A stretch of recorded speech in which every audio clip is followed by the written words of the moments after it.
I'm actually checking out two video games. This one is Mizzurna Falls. They're both PlayStation 1 games. And it's actually loosely based on Twin Peaks. It's very, very cool. And it just recently had its English translation by a bunch of fans. There's a really cool story about it. The other is called Shaolin, or Shaolin, which is also, both of these games push to the PlayStation to its limits. This is Shaolin.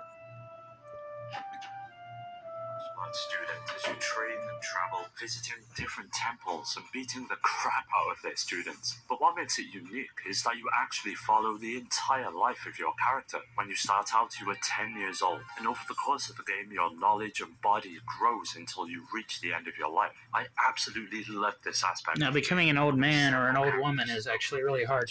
Now, it looks like Tekken, but no, it is way more advanced than Tekken. You can fight up to 8 people. You can have 7 of your friends come over and play along with it. There's like little towns. If anything, it inspired Shenmue. It's more of the Shenmue Tekken mixture.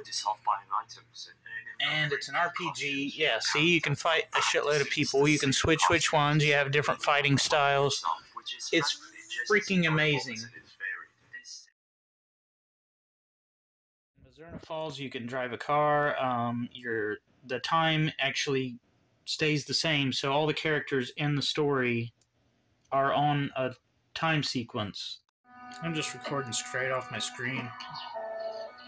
But, I mean, I know some people think that graphics like that look dated. I love it. I mean, maybe it's, nostalgia and that I grew up with the PS1. That was, well, not the first system. I drive a car in this game. I got the, new English translation, which actually you have to do a tiny bit of effort on that. She smokes, and she's faking being in a wheelchair. Sorry, spoiler. 66, and she likes to smoke. Bring me cigarettes next time you come, Danny. Or Matthew. Oh yeah, I should know that. He's got my name. Just some random high school douchebag. It took me for a minute to figure out how to run, and yeah, the little circle and square, you can search, you can do this and that. You just double hit X to run, which, yeah, I was like walking around forever at a very slow pace like that. And in real time, supposedly every 3 seconds is 1 minute, but that's not true. Not if somebody beat the game in 3 hours and something, because 7 days would be 8 hours, something like that. I did the math while I was at work, kind of bored. I could be wrong. I was at work, and I didn't have a piece of paper.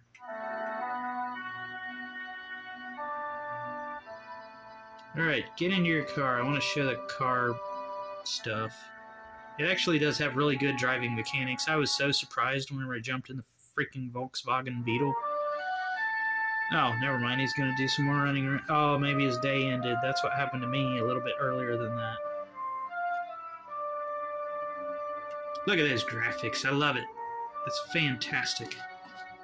Now, I do like that they have the little drawings. That way you have a reference to what the people are supposed to look like. And yeah, there are a few flaws. This game was rushed out.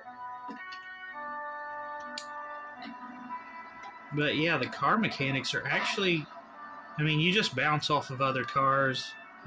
There's some parts of the trees you can go through, some you can't. If you hit a person, you can then drive through them. That was all done on purpose, because they didn't want it to detract from the story.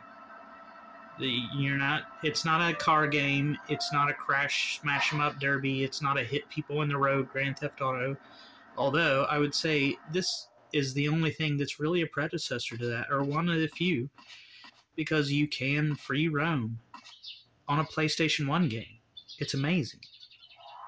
And the events happen in a time sequence. There are 20 characters roaming around, I think, from what I read. They all have a set schedule, and you can interact with all of them. Yeah, see, hit some random But seriously, that card